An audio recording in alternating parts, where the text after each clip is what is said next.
Hey guys, welcome back to my channel. I am Becky. Today we are going to be trying something a little bit different. It is a customer product picks.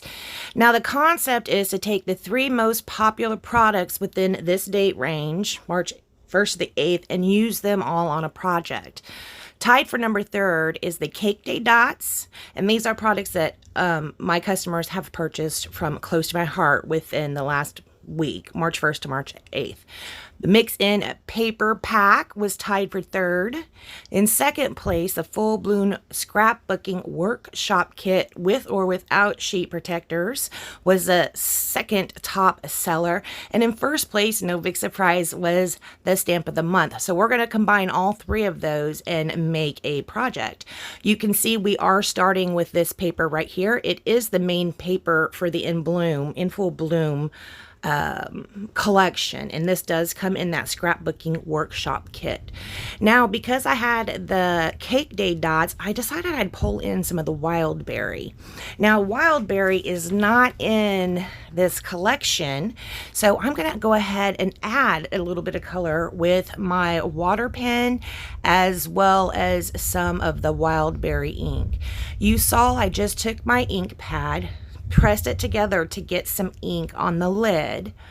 In the lid, I squirted just a little bit of water and am testing it out on these flowers. Now, these flowers are my little tests.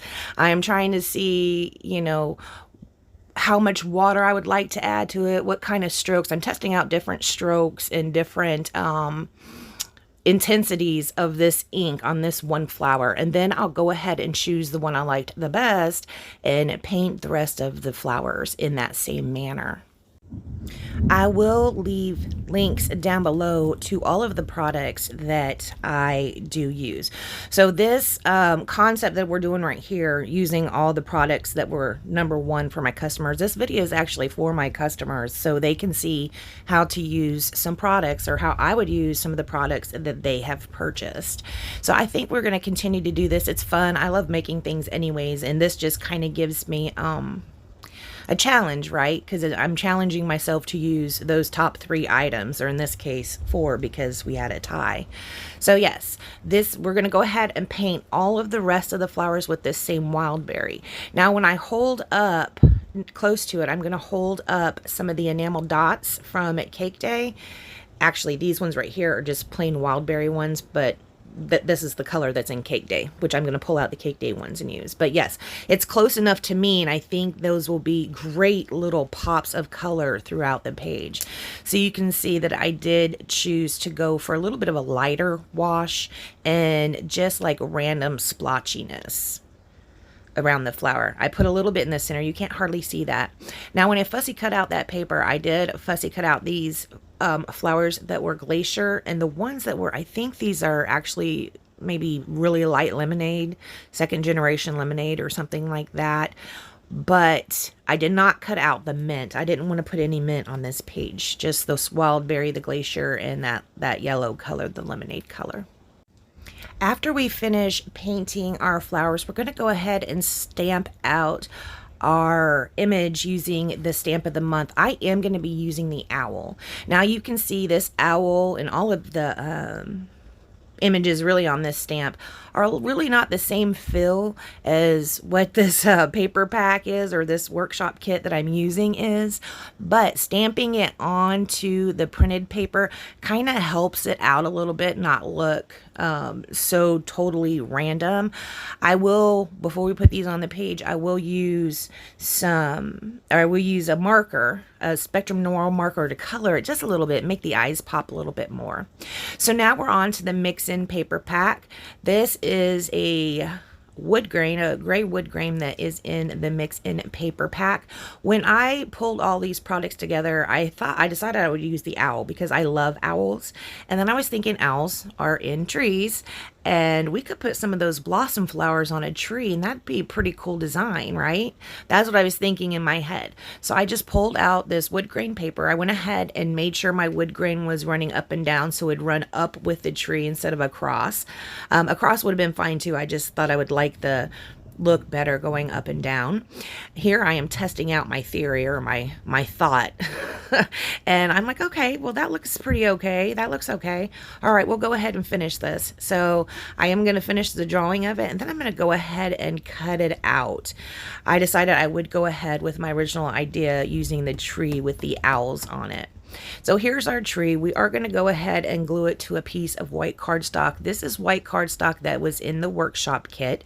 So we've used a paper and a cardstock in the workshop kit. We used a paper from the Mix and Paper pack, and we have used the owl from the stamp set. Here I'm going to be arranging these flowers in a way that I think I like. I will end up inking the edges of all of them. I use this little foam dauber, and this is just a little tip for you guys. Those little finger foam daubers, I absolutely love them. I will have them linked down below. Everything I mention, I will try to link down below.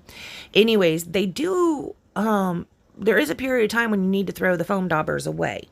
I always miss this period of time and then end up getting pieces of the foam that have ink color in them on my background. So I'm going to have to do a little finagling to kind of fix where I have smudged the paper a little bit by inking the edges over my layout. Don't do that, guys. And you can see that foam dauber sitting there. You can't see it real well because it is completely filled with black ink. But yeah, that needs to be thrown away and replaced. Now I am going to ink the edges of everything with this intense black ink. I will say that it's funny because today when I was editing the video, that flower at the top right, the big one at the top right, yeah, it doesn't end up getting inked. So after I do the videos and stuff, I might very carefully try to go back and ink it, or maybe I'll leave it as it is. I haven't decided. I don't want to ruin the layout because I really do quite enjoy it.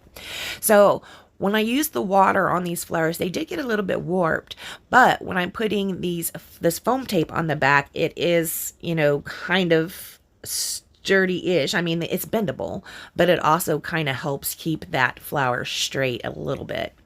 I am going to be using, you saw where I was using my ATG gun to try and stick down that one flower that was the small flower that was on that bottom branch. It didn't work super good. It kept trying to rip it. So going forward, I will be using liquid adhesive on that because I don't know, it was just too delicate. I guess maybe when I added the water to it, kind of broke down the fibers a little bit and turned it a little bit more delicate than what I was looking for. So I have put down all the flowers, inked all the edges except for that one you can see right there.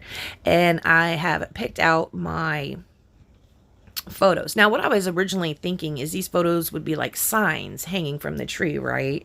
I can have an owl sitting up there holding the twine, hanging it from the tree.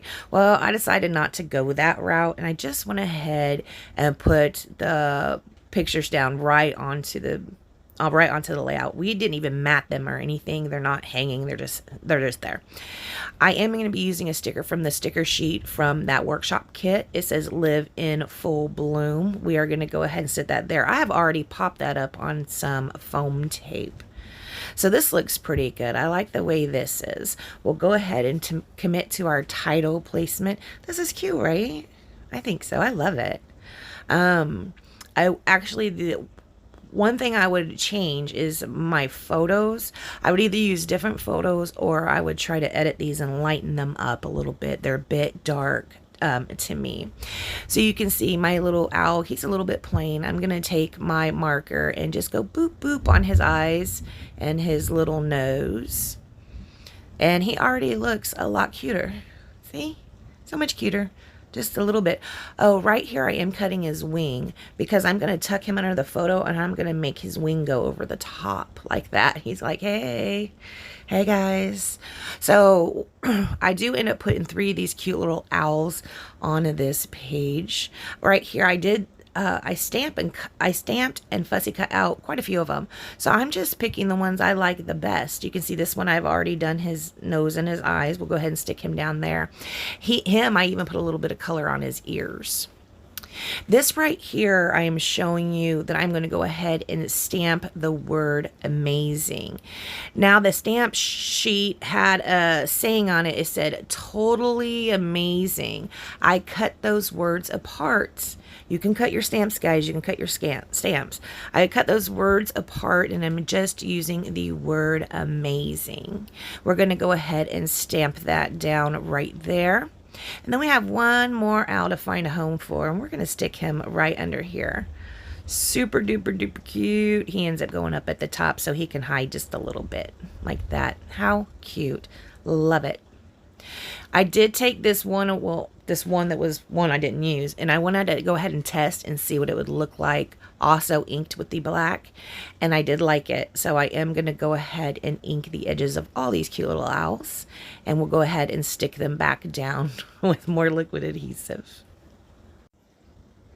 Okay, I'm just going to take a quick minute here while we are putting down these owls and remind you to check the links down below. And if you'd like to support my channel, please hop over to BeckyBidding.closetomyheart.com and pick yourself something up. Or I do have a website that is not updated yet, but I am going to be working on getting that updated again. I used to use it, BeckyBidding.com, and I just haven't been for a couple years. So we'll go ahead and start updating that as well. So you can see right here, I did pull out the sticker sheet, and I am going to be placing this camera down here. I do have an extra flower bit that I'm going to stick down there and layer on top. Right there, I was showing you, see the smudge? This is why I have to put something down there, because I had this smudge.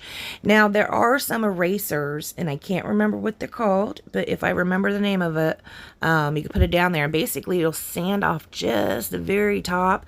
It sometimes works with ink, not always, but I can't remember what it's called. If I do remember, or maybe someone who helped me out with the Freckle Fawn name could help me out with the name of that eraser. Yeah, I just can't remember the name of it, but it does sometimes can work to get off your ink smudges if you make mistakes the way I do. So we are going to be popping this camera up on some foam tape to go over that little flower piece. We did need to, well, we didn't need to, but I wanted to make it more of a cluster. I didn't just want the camera down there standing alone, right? I wanted him to have some little friend over in his corner, so he's getting flowers. Very, very cute. We'll go ahead and stick this down. It's going to overlap the photo just a little bit and also cover up that ink smudge. Bam. There's the ink smudge getting covered up. That's awesome.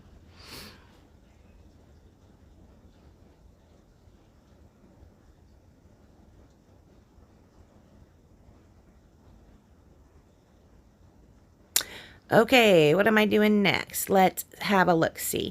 Oh, I was going to put down these wild berry enamel dots, these wild berry dots. And I was like, nope, because that is not what was actually sold. It was the cake day dots. So I find the cake day dots and take out the wild berry from my cake day dots. And I'm just going to put them around the page. I do use a lot of the big ones. On the big enamel dots, I like to stick them under things where just a little bit of them is poking out. I think that is so cute. So you can see I'm going to do that with a couple of the big ones around here. I also put a big one in the center of the camera down below.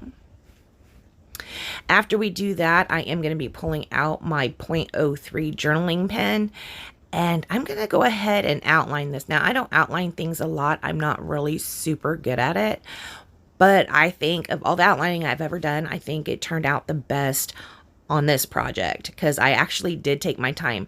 Normally, I just try to get it over with because it's not my favorite, but this time I was like, be patient, be slow, take your time, and I'll be gosh dogged, that worked. My lines look so much better. Right here I was deciding what else is needed, and I decided I was going to go ahead and outline around the photos. Apparently, I loved my outlining so much, I thought we needed to add just a little bit more around the photos. So I will outline all of those photos with this journaling pen. Like so. And I did take my time doing these ones too, so my lines look pretty okay. Like I said, these are the best outlining lines I've done ever. After we do that, we're not going to do anything else to this layout. I would like to thank my customers for all their support, and I hope you enjoyed this video that was made specifically with you in mind. If you're not one of my customers, you can again check the links down below, and that's all I got, guys. I want to thank you so much for joining me, and I'll see you next time. Bye, guys.